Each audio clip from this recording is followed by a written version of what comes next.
Go! I've got the windows open. I'm just waiting for. Go!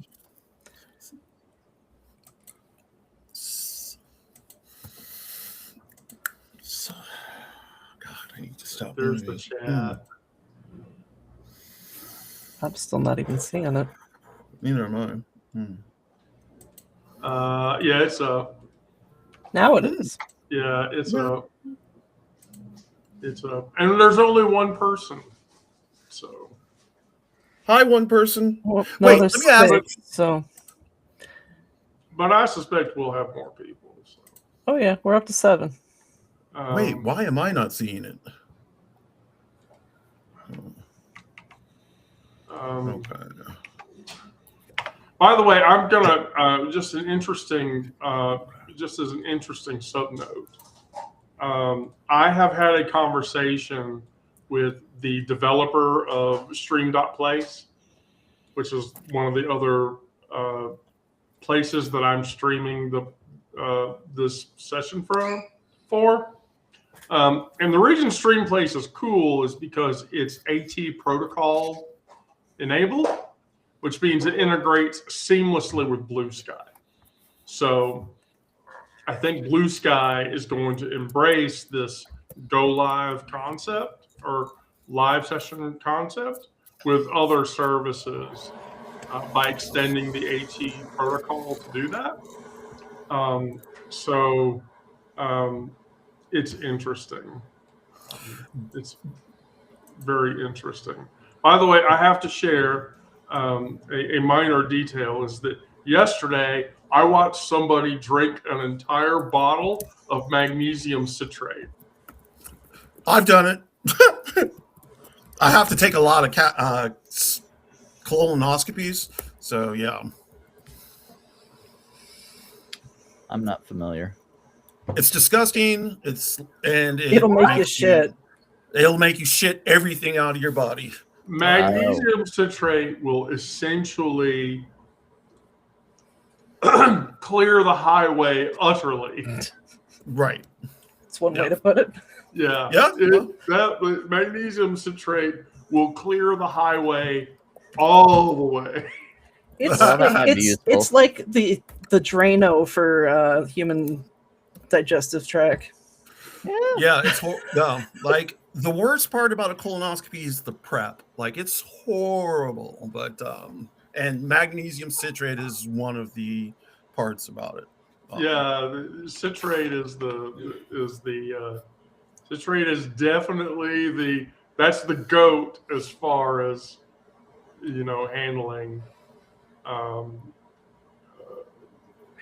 things. All right, well, let's go right into it. So committing. So the first topic on the Deep Exhale today is commitments.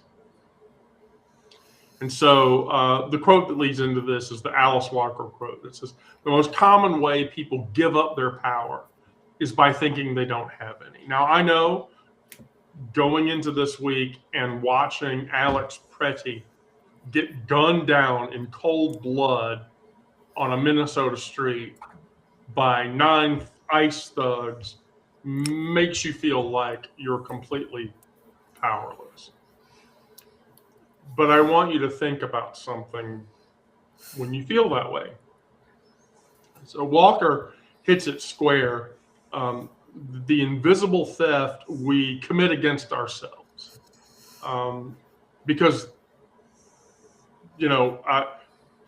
for example, in the article was talking about a gay lawmaker who, by the way, is probably going to end up in the house, had a car accident, and he never lost consciousness during that experience because somewhere deep, he'd already decided that unconsciousness wasn't an option. We're not any different. What we say, what we do, the decisions we commit to make in our daily lives, that's a conscious decision that we make to commit. I commit to, on Monday at 1 o'clock, getting the band together and talking about this shit because this stuff is stuff that needs to be talked about. Because right now, I don't know about you three, but I feel completely powerless while this shit is happening. And it's not pretty.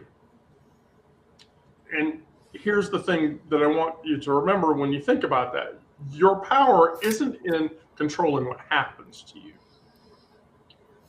It's in that split-second choice where you decide, I'm going to be a victim or I'm going to be a navigator.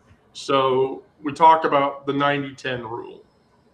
Is there anybody that doesn't understand the 90-10 rule? Let's assume that I don't. Okay.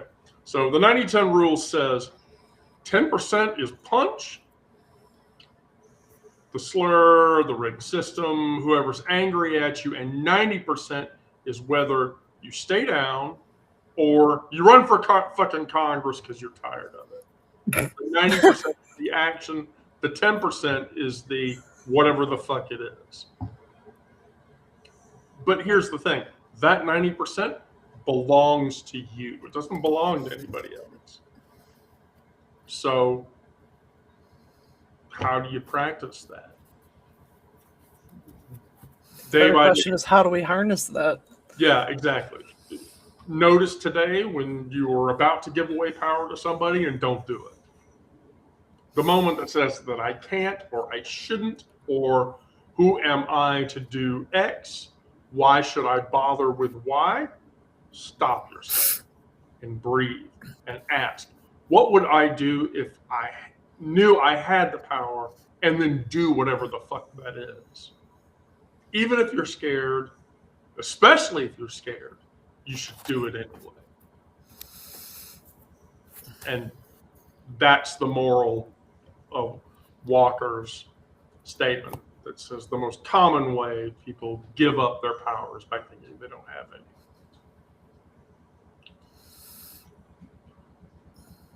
Good.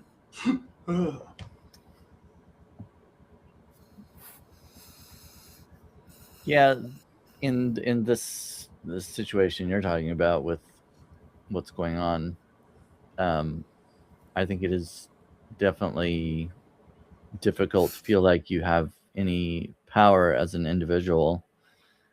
I mean, there's always strength in numbers, of course, but like if you decide yourself that you're, I don't know, that you're gonna boycott or not pay your taxes because this administration and what this administration is doing or whatever, but then you think like, am I the only one doing this? Or, you know, is it going to make any difference? Are other people going to commit to doing this too?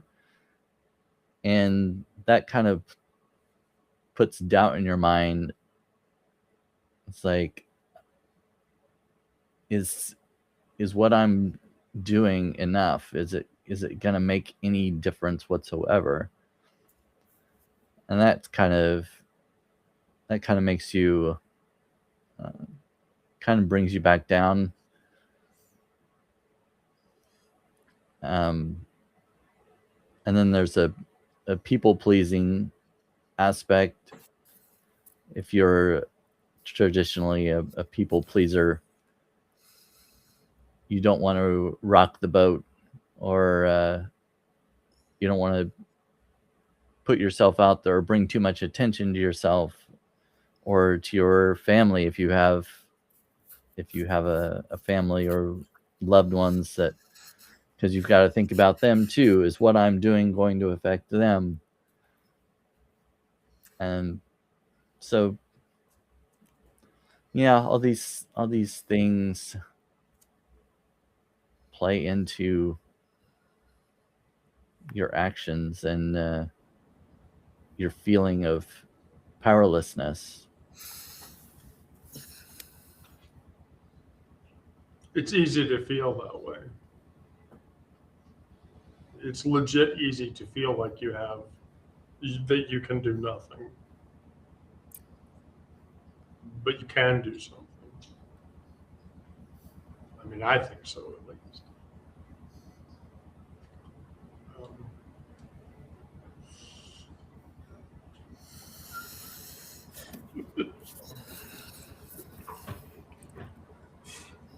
I don't know that I feel powerless. I feel like I don't have direction Why not?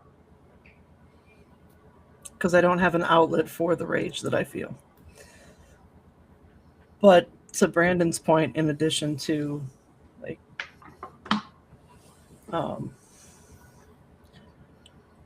like you can also participate in like boycotting and things like that. It doesn't necessarily have to be as intense as stopping paying your taxes, because I found out last year when I did my taxes, because for whatever reason they didn't take federal taxes out of Joe's unemployment last year. We had $900 in back taxes to pay. And if it had been over $1,000, we would have had to pay fees, because then they claim that you're not paying your taxes in a timely fashion. So that's something else you need to keep in mind when you're making decisions like that, is like, how is that going to negatively impact you at the end of the year, or, you know, at any point in the future? So I guess my point is, yes, we should be taking actions to different things, but also weighing out what the consequences are for us individually, as well as potential consequences for our families and so on and so forth. So I actually have a question about that. Is there something that we can do? Yes. The collective of this group, of the band, that can help you get that direction? I don't know. I do. Wait, you know what can be done to give me direction? I mean, I can suggest, and I can. I mean, I'm looking for something that I can actually like use my already built skill sets to achieve. I mean, if you want, I can pack up a claymore and send it to you, and you can go and swing it at whoever the fuck you want to swing it at. I will not be held accountable for what happens consequentially for you doing that. I've got an 8-pound maul in my garage, so I think I'm good on that. As satisfying as cracking skulls with that thing would be, I'm not going to do that. Because I know that there's consequences, probably life-ending consequences. And that's not what I'm aiming for. Well, I mean, we don't want life-ending consequences for sure. We don't want life-ending consequences for sure.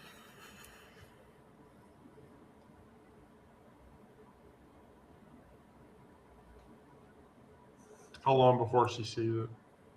Oh, sorry. I am here. So I want to start off first by, like, there's a quote by Nina Simone, and I don't know the correct words, but it's something like, I tell you what freedom is to me, and that's no fear.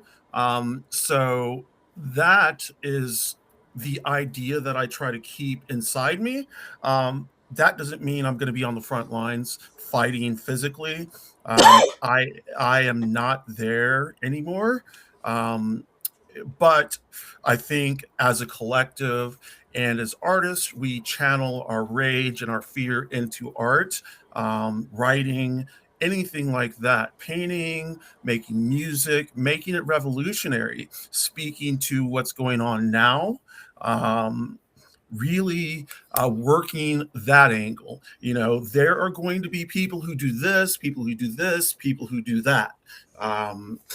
Working for the greater good of the country, of our collective, of people, you know, shows. Well, you kind of have to drop some of the fear.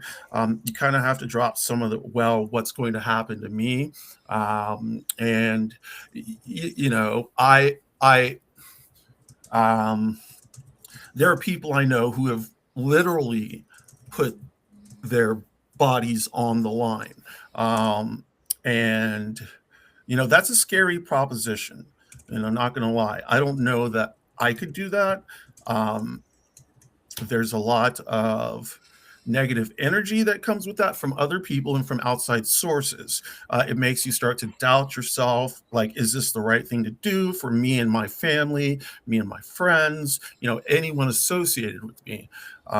That becomes, your choice, or your like my driving understanding. Will I be able to do something that counts towards the revolution, or am I going to sit on the sidelines? And being free, totally free, requires that you drop some of the fear that you have at the door. So.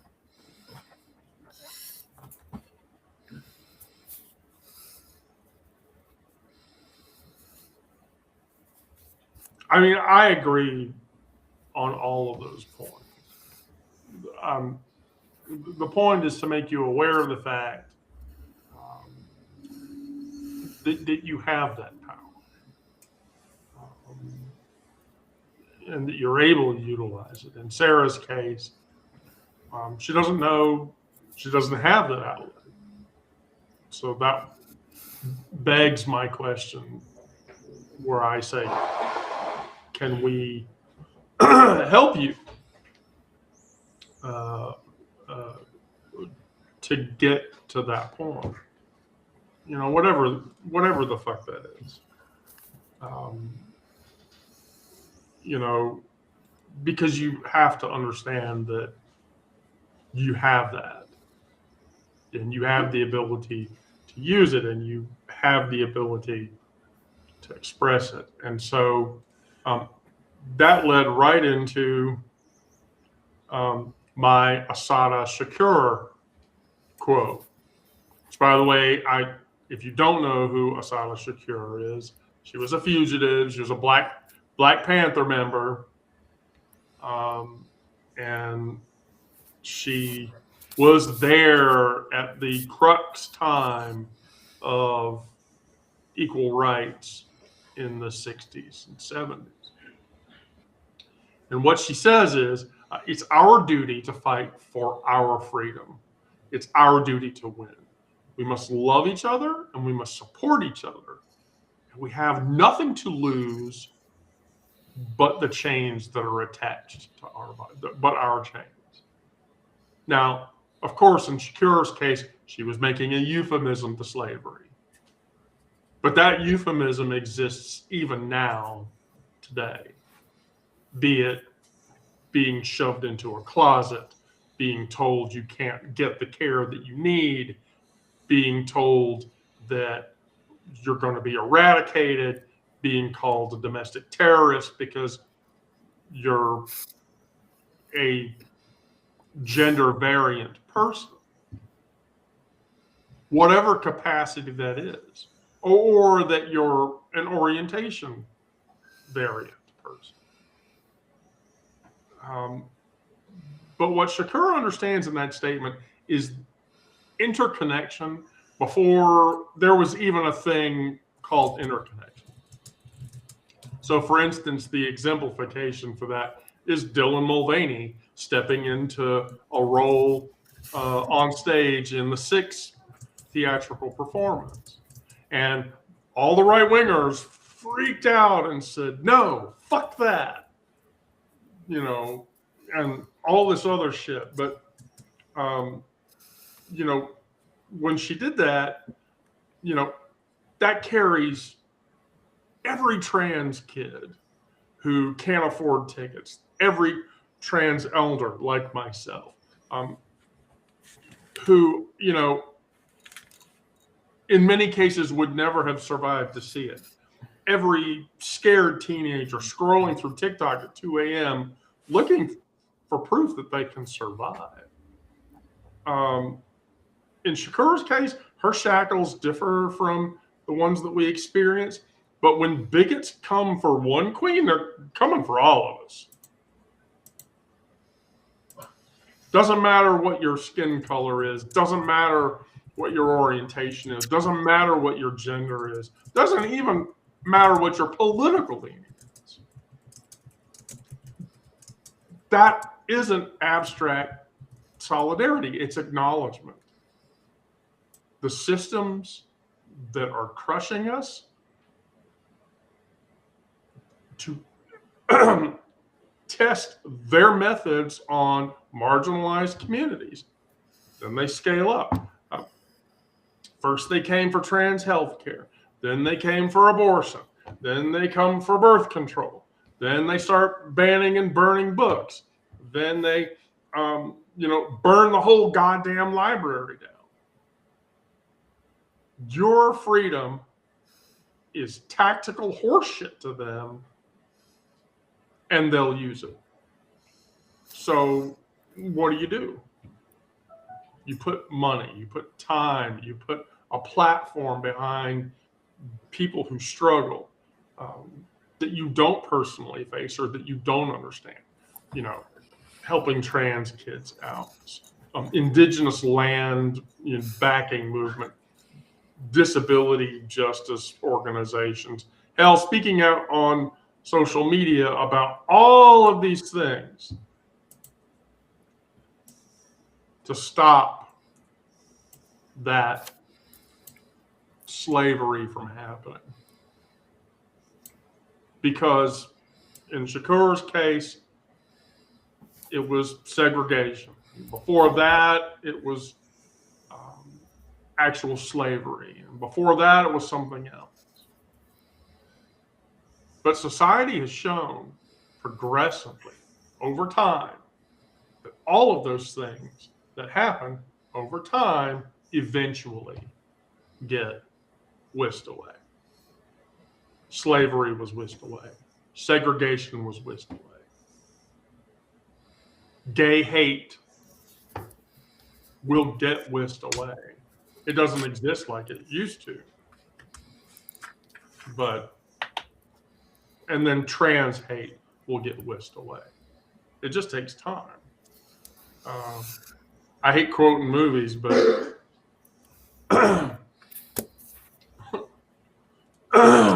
geology is the study of pressure and time. That's all it takes. Pressure and time. Well, that on a big goddamn poster. Shawshank Redemption, for anybody that doesn't remember. It's the greatest movie that was ever made. But that's what it takes. So then my question becomes, does that help you? I missed most of the questions. I had to go and talk to my child.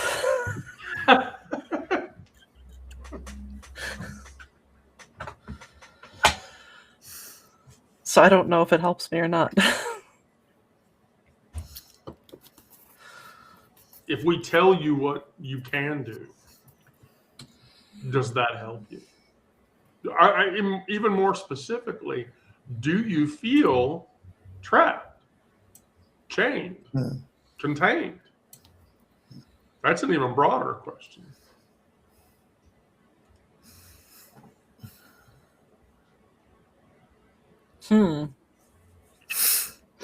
I don't know that I feel trapped or not. I mean, generally, yes, but that's because of the weather. The federal government controls the weather. You could just lobby the federal government to stop the snow from happening. Right. Marjorie Taylor Greene says the government controls the weather. Does she? She did say that, yes. Round about the time she said that Jewish space lasers started forest fires and a few other things. Although I will point out, if you read today's digest, that she indeed came out on Twitter yesterday and told the body politic on Twitter that Trump and the immigration police are just trying to get people to go into civil war. And Try to get people to what? I didn't hear that last part. Oh, Marjorie Taylor Greene went on Twitter and basically said the immigration push is to try to push you into civil war. Oh, right. Yeah, well, that's what I've been thinking. It's 100% true. Or at least I think so too. Yeah.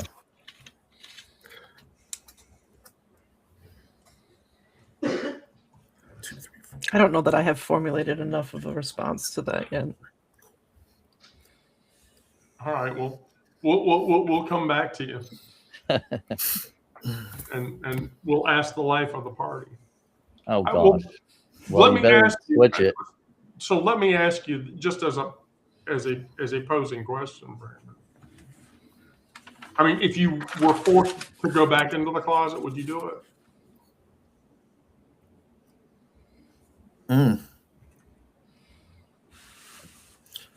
The fact that you have to think about that. Yeah, that. Well, I'm thinking like in what circumstance, what would be the if the alternative is death, I mean, yeah, probably.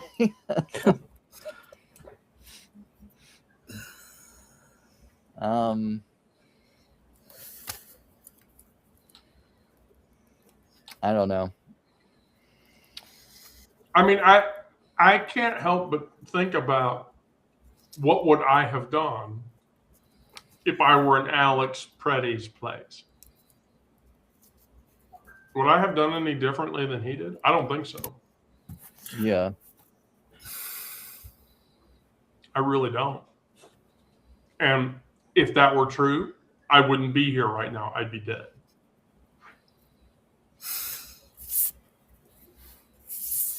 You know, what I have done, would you have done any different than Renee Good or Alex Pretty or any other person?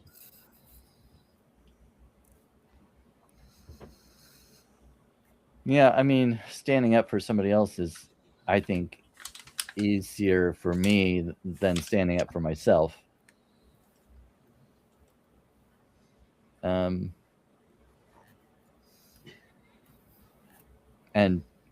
well, what I was thinking about earlier before you posed that question, and just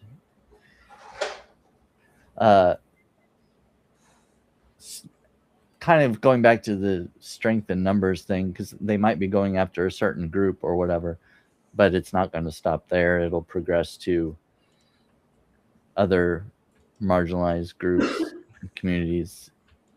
They may be focusing on immigrants, but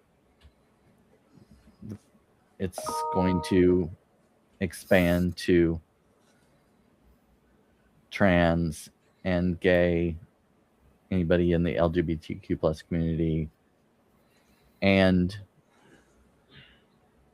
Jews, and disabled, and Women. No. Yeah. When does it turn into blonde haired and blue eyed people only? Yeah. Well, it's kind of on that route now. Well, never mind. So that's kind of where the strength in numbers thing comes back. You may not think it affects you now, but it very likely will at some point.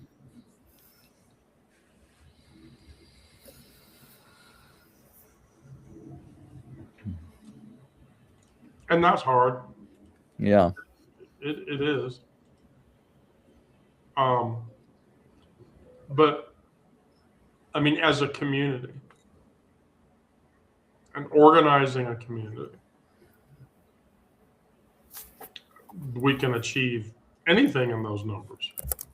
Those are the numbers that put 2 million people on the streets of Minneapolis on Friday,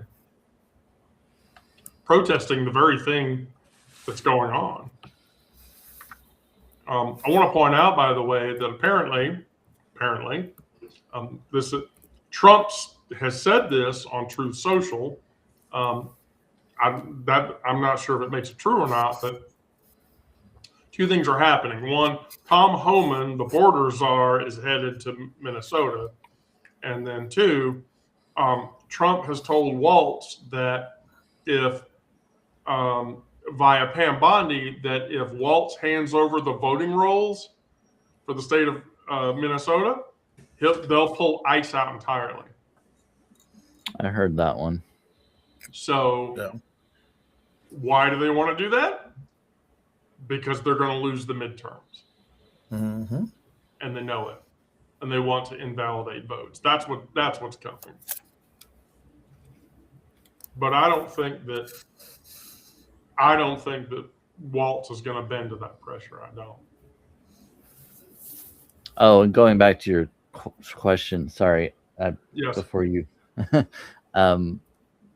Sacred asked in the chat, if you had to marry a woman and have children with her, would you do that to placate the Trump regime? Well, the answer to that would be no.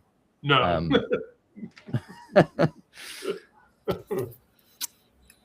You wouldn't have a lavender marriage? No?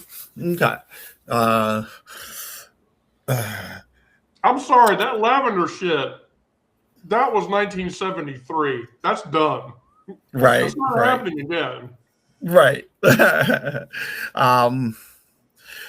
I saw that Sacred said something about, if people come for her or friends, that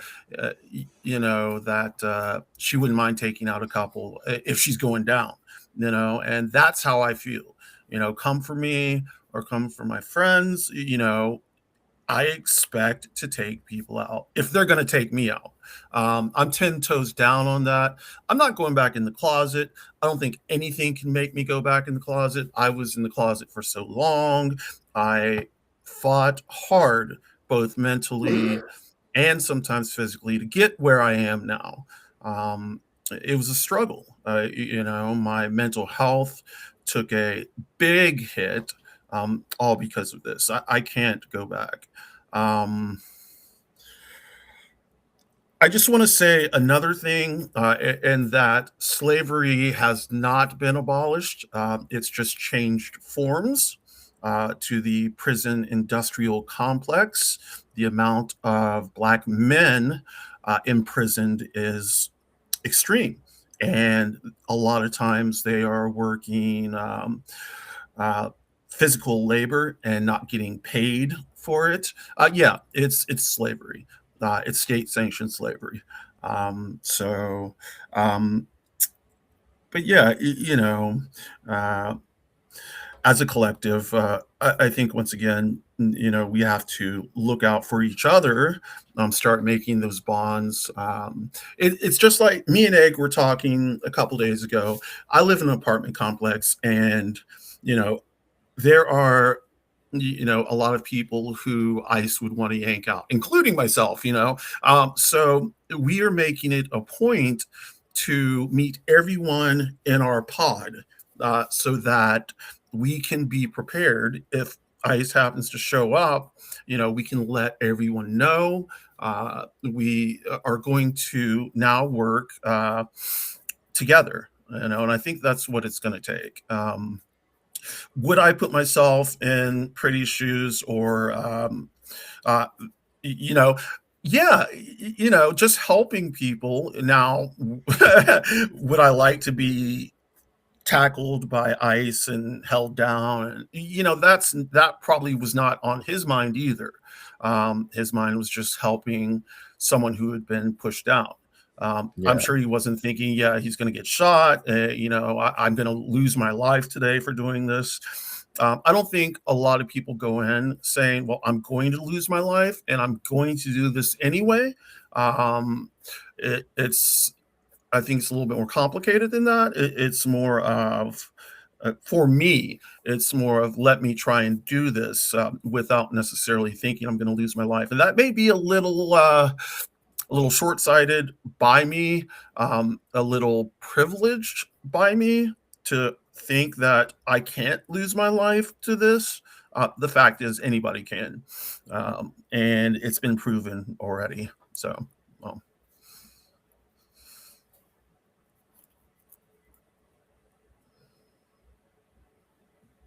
I'm muted. I don't disagree with you.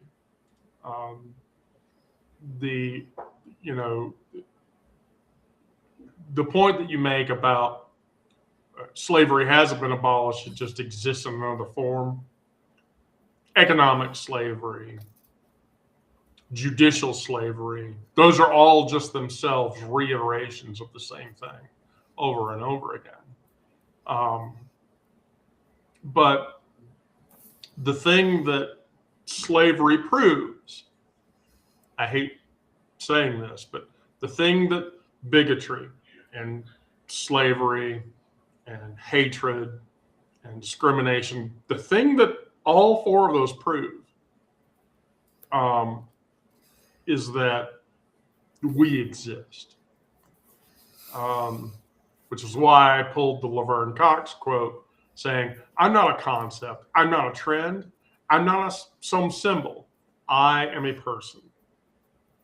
And that remains true for all of us, for me, for Brandon, for Sarah, for Onyx, all of us. But when Cox is saying this, she's talking about the exhaustion that everyone who is marginalized, myself, everybody in this room, all the people of a progressive political ideology leaning,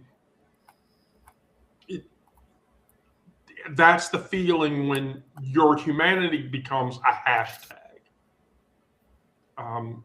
But there's a gift there, and a gift in that wariness that you may not see.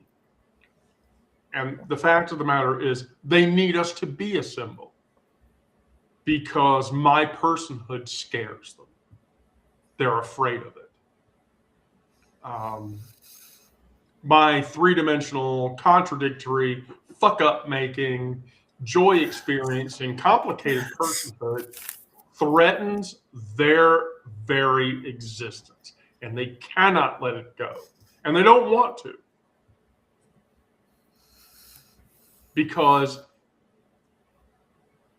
it threatens every simple story they've built about who belongs and who doesn't. You either belong or you don't in their mind. And because we exist outside of that scope, that means we don't belong. So they have to marginalize us. They have to identify us. So yeah, I'm going to be a person.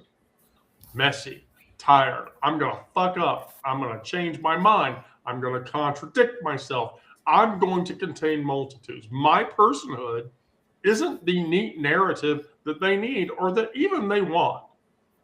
It's the truth that cracks their certainties. Because, to be honest with you, I don't give two fucks about their certainties.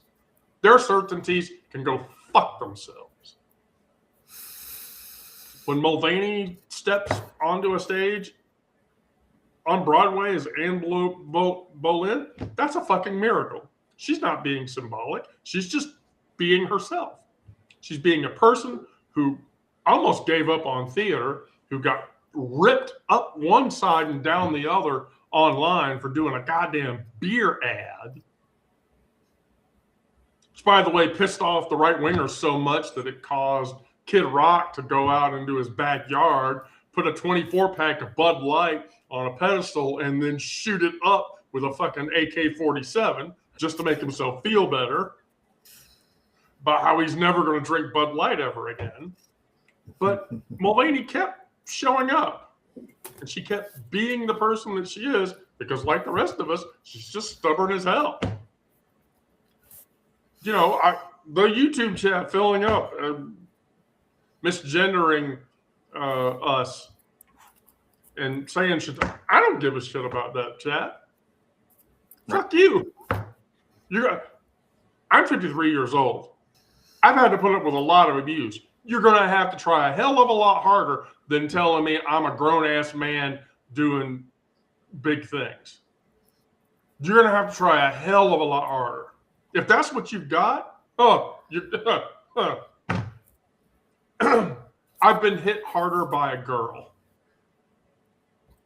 Oh, and I want to point out, by the way, that when I was younger, there was a girl that beat my ass in, and she could beat in most men's ass that I knew in that time. my friend Renee.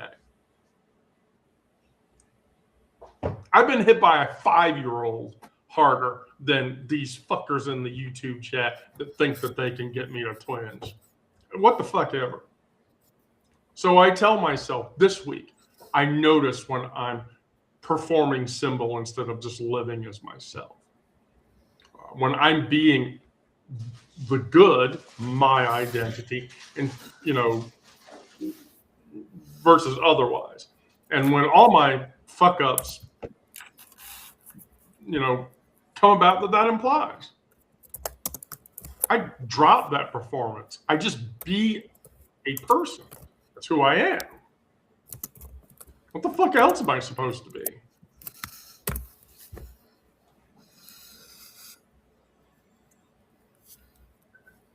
Oh shit. Wendy, I agree with you 100%. What am I supposed to be other than me? Like I said before, I fought hard to get where I am. I'm not backing down. YouTube chats, any chats, fuck them. Y'all can say to me whatever you want. I've been abused in every single platform I have been on.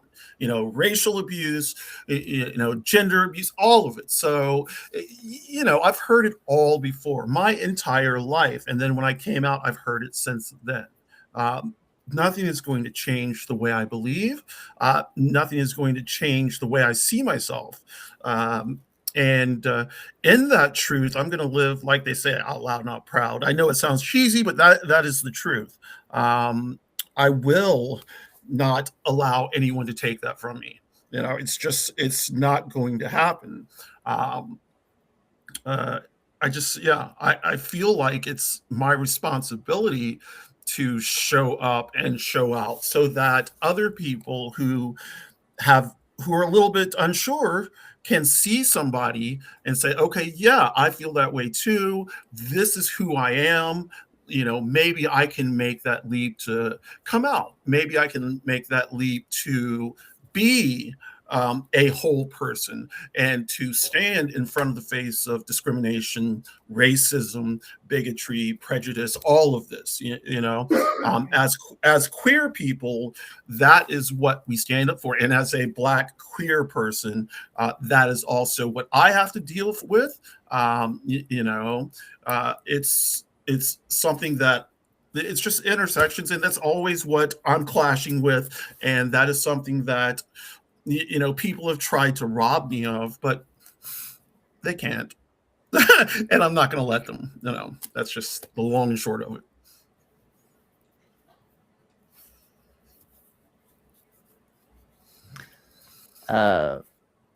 And in the chat, Sacred said, and that's a foreign concept to me. Each person has a right to be who they are, and why someone else thinks it affects them is just insane and unfathomable to me. That's how I think too. I'm like, why does it matter who's playing in a commercial or playing in a play on Broadway or something like that? Why do some people get so upset about that? It's just it's almost funny. It's just ridiculous. It is completely ridiculous. I wonder if it's a lot of totally ridiculous. There's no reason for it. What were you saying, Onyx? I wonder if people, a lot of the people that do this are looking at themselves and seeing a reflection of us and them, not wanting to confront that. There are people, who are just assholes, rude, and just, evil, for lack of a better word. But there are a lot of people, I feel, who see internally that at least a part of them in us, and they can't accept that, and not yet, but and even if they don't ever, it's going to make them miserable. They're going to die miserable, and die. Sorry. Yeah, I think some of it, for some people at least, it's probably some of it is probably internalized homophobia or transphobia or whatnot. But then there's also just the fact that they're seeing someone who's being themselves and being who they are and not ashamed or, just being proud of who they are, and they can't do that themselves because they have issues, they have stuff hidden, and it may not have anything to do with gender or sexuality or anything like that, but just the fact that they're being who they can be and being completely open, and they feel insecure about who they are.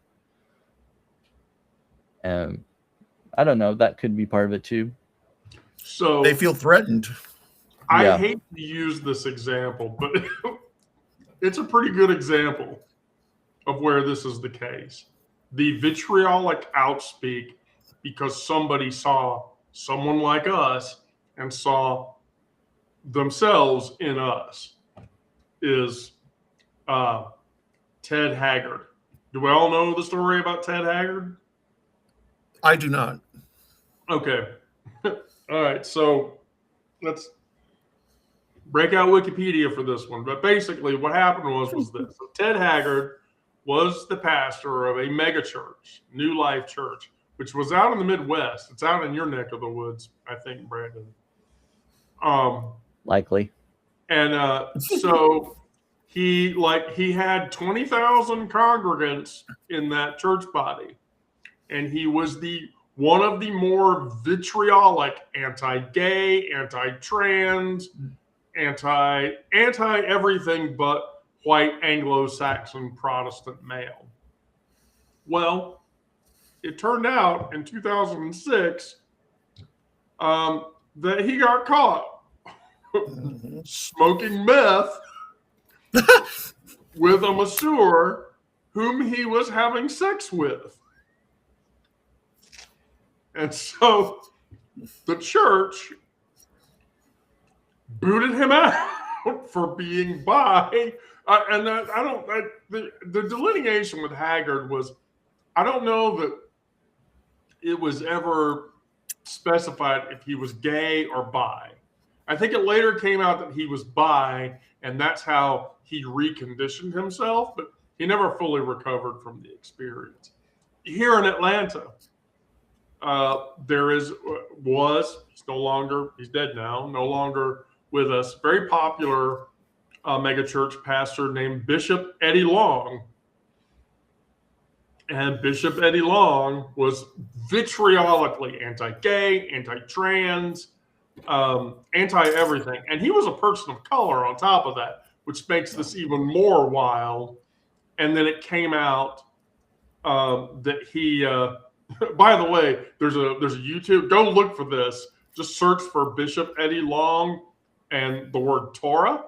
So the Torah, the first 5 books of the Bible. And you'll find a video of a Messianic Judaic rabbi wrapping Bishop Eddie Long in a Torah around him, consecrating him as a holy being. Well, here was the thing about Long. Long married a 16-year-old kid in secret, and he was secretly gay. And when that all came out, they demonized and kicked him out of the church. So that's the thing. People who are vitriolically anti-us, they see something in us that they see in themselves. It has to be the case. I just Can I just pop in? Oh, yeah, of course. What you said about Eddie Long, and that brings me back to certain, I won't say the whole majority of Black people, but there is a sect of Black people who, for some reason, don't like queer people. To me, it's like going, we as Black people have been enslaved, taken from Africa, moved to the Caribbean, moved to Brazil, moved everywhere. We've survived together, only to be separated by the fact that some Black people hate gay people, and I'm trying to figure out what the fuck is that? You know, we're all in the same thing. You know, we have all been discriminated against, had bullshit things said to us, and now y'all, meaning my skin folk, are gonna come and say some bullshit to me because I'm queer. You know, to me, that makes no sense and never has. I will never be able to reconcile that because I've gotten it bad from people I would look up to, you know. It's just the nature of the beast. It's not, it doesn't make any sense to me. No, I certainly agree with that opinion. Because that's the case. But we should pick on Sarah. Yay. I don't. We've kind of gone all over the place, and I don't remember what I was going to say. Is it okay for you to exist? I want to be snarky and say no. Why not? I don't know. It sounded like a good answer at the time. Yeah. Oh, I forget exactly what it was that you said that triggered me to write this down. But I don't want to. I don't want to belong to their society. I don't want to fit into their society. I don't care about it. If that means building something better, finding something better, whatever that looks like, I'm all for that. But what they're offering doesn't work. It doesn't work for me. It doesn't work for any of us, really. I mean, anybody who is in it and experiences it and is honest about it should be able to say the same thing. I mean, I agree with you completely. I agree with you completely. Well, I've said I hope they would deport me. Well, I guess it depends on where to, really. Right. Like Yeah, not to that max security prison, you know. Let's I mean, but just to another country, though. Right. When being deported, like, automatically mean that you're going to a prison someplace else. Like, deportation was supposed to be just being sent back to your country of origin. Right. Well, you know, we were born here. Right. So how can we be? Well, that's what the argument of some people, though. They're like, I thought you all were going to be deported or something. Like, right. Well, where would we be? Where's our country of origin? Okay. Is there a queer country somewhere that I don't know about? You're gonna send me back to that island 3,000 miles that way, where people go to the pub after 4 o'clock every day? That doesn't sound like a horrible existence to me. So I have cooking shit to talk about now. So because I have cooking shit to talk about, we're gonna put Brandon. Oh boy, there we go. Put Brandon at the top. So, Brandon, I have a question. Have you ever made a sourdough starter? Have you ever made a mother? A sourdough. Well, I don't know. I've made Amish bread, where Amish friendship bread, right? Where you have a starter and you add to it, and then it develops more, and then of course you have other starters and you give them out to people. I don't know if it's sourdough. I've messed a lot with sourdough. Huh? I've messed a lot with sourdough. Okay, well now I want to hear about it because, when I was a kid, my grandmother Helen, who was really my mother, I've said this before. Basically, in her mind, it was just mixing flour and water daily for a week, and then feed it, and watch the wild yeast go about its way or whatever. But other than that, I don't understand the semantics of making a mother in that I mean, you're harnessing the yeast that's in the air. Okay. I guess they're Okay. similar then. I've never made a sourdough bread, but Amish friendship bread, there's a starter. Usually have it in a Ziploc bag or whatever, and you add to it.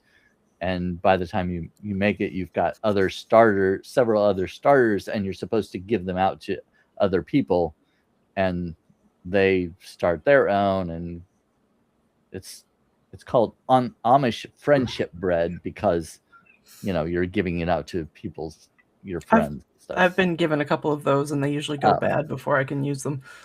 Oh, yeah, it's pretty good. I like it. I mean, the bread is really good, but I mean, I can't use it anymore anyhow. I've got to try to find a way to make gluten-free sourdough. Right. That's an excellent question. Like if you're using rice flour, you should be able to start a mother from rice flour and water, right? So you should, because you can actually buy gluten-free sourdough starters from places like yeah. So there has to be a way to make the starter. I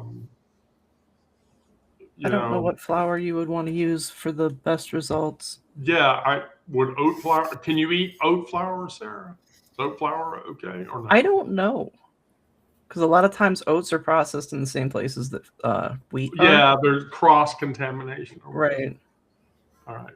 Well, then my other cooking thing was buying heirloom seeds to grow shit. Oh, okay, Sarah. Here we go. Get ready, Brandon. Sarah has an opinion.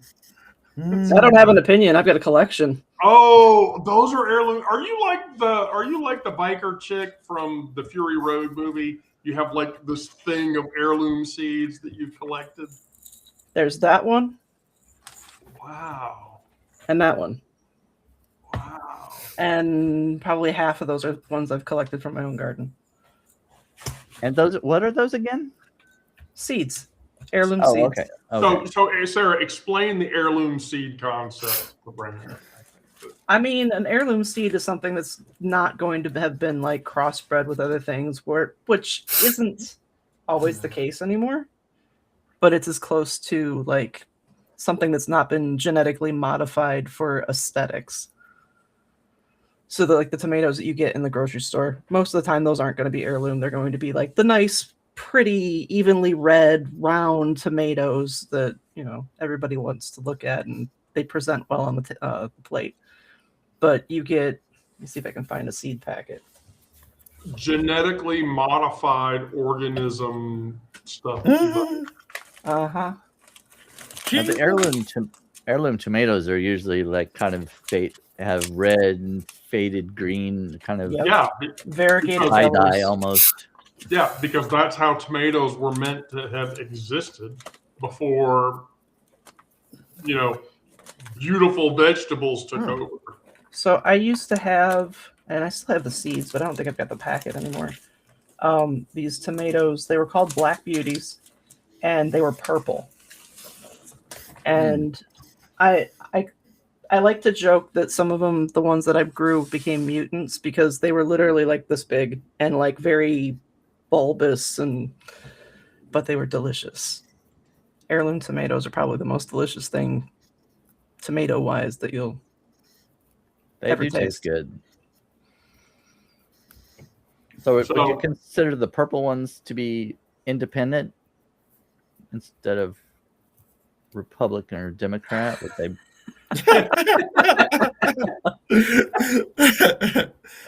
I see what you did there, Brandon. I see right? What you did there. So I bought heirloom seeds before in the past. Seed Savers Exchange is one of the resources for that. I think Baker Creek is the other one. I've got an entire list. Okay. Well, see, this is amazing. And then the last cooking item that I had for the day for today's is resilience soup, which when I was a kid, Helen called it Constitution soup. which is basically just white bean and kale. Sure sounds tasty. Yeah. No, you have to season it. Now, to be fair, I would season it with my $95 Penzies seasoning jar or whatever, that every time I use it, people complain that I'm using spices that are way too expensive. But basically, you soak a pound of cannellini beans overnight. You saute a diced onion with celery and carrot and olive oil, and you add the beans, simmer that for 2 hours. And then basically, after the 2 hours is up, take the kale and tear it up into pieces and throw it into the pot. And then season it with a shit ton of thyme, the thyme spice, in the last 5 minutes. And then they say salt it aggressively. I don't know. I'm of two minds about that. If you've seasoned it enough. And then you serve that with cheesy, crusty bread. And there's nothing more constitution improving than that, I don't think. But maybe people would argue with me. I'd like to add potatoes to that. I've had kale in a zuppa Toscana before, and that was pretty good. I don't like kale by itself. Like, I've had kale chips and just kale in a salad. It's just, I don't. Kale's kind of gross. Yeah. It really is. Yeah. So here's the thing. Like, if you can't handle kale, does that mean you can tolerate the taste of arugula? No. Oh, I like arugula. See, arugula tastes like ass to me. I'm sorry, it does. It really does. Well, maybe that's why I like it. How do you feel about cilantro?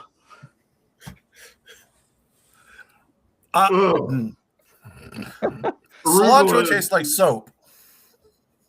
Yeah. Okay. Well, so it's interesting you say that, because she and I, the person behind my monitor, we're both people that can't eat cilantro because it tastes like soap. And that's actually a genetic trait. That's a genetic thing that makes. I've discovered a third trait, though. Like, cilantro tastes like soap to me, but I like it in things.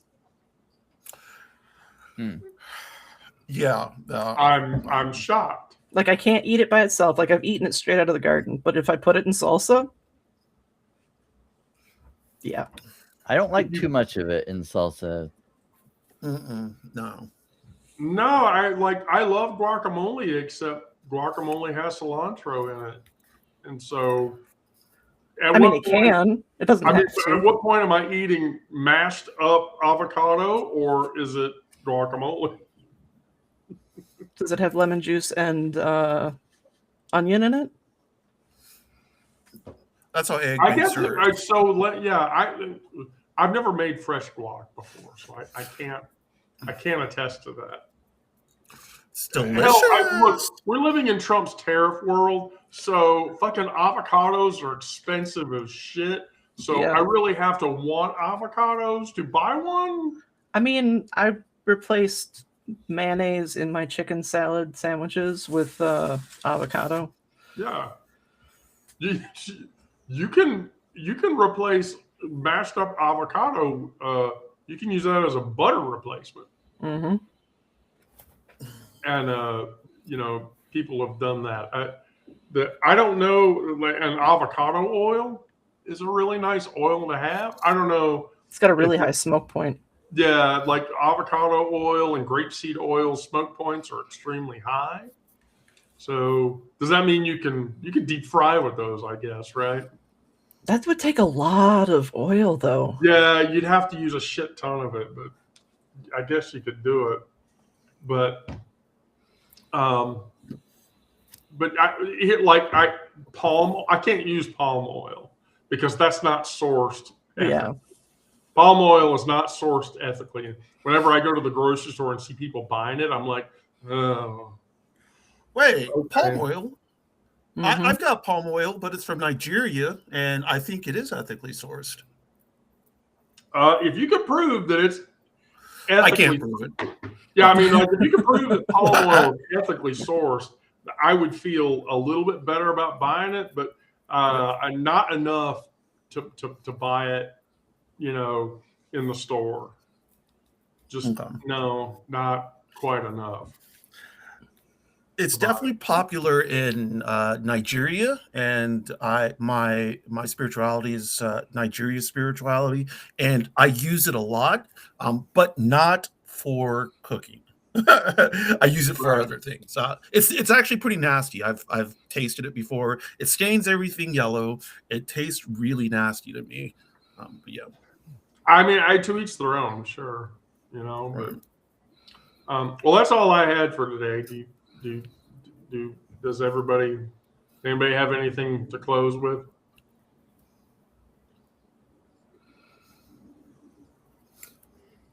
Because if not, I will tell you shit that happened today. Yay, let's do it. All right, so shit that happened on this day. I closed my tab that had today's. Oh, like date. historically? Yes, historically. Today's historical catch-all moments.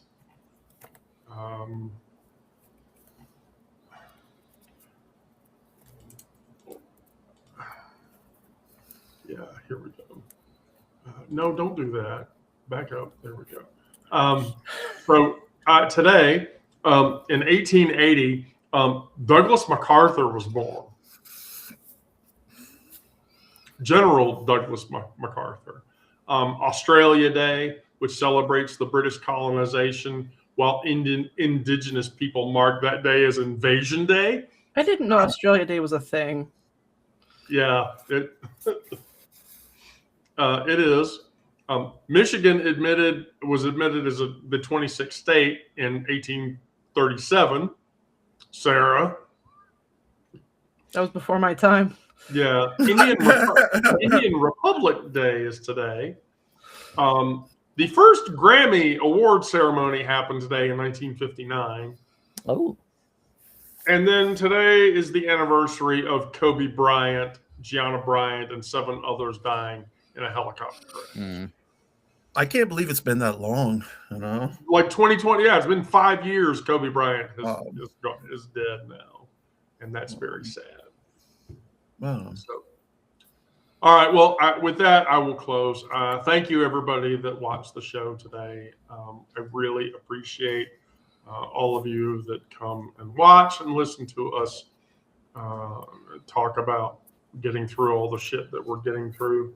Thank you, Brandon. Thank you, Onyx. Thank you, Sarah. Please subscribe, thistleandmoss.com. If you go to thistleandmoss.com and you click on the gathering link at the top, you will find everybody's pages there, and you can sub for as you like. And with that, I will say thank you all. Be safe out there. Do good things. Come back, because I can't do this without my 3 co-hosts any more than I can do this without the people in the audience. And I'm sure my cohorts, you all feel the same way, right? You do, right? Yeah, yeah. definitely. Okay, good. I just wanted to make sure we have a quorum of that. And with that, I will say goodbye and good luck. Abiento.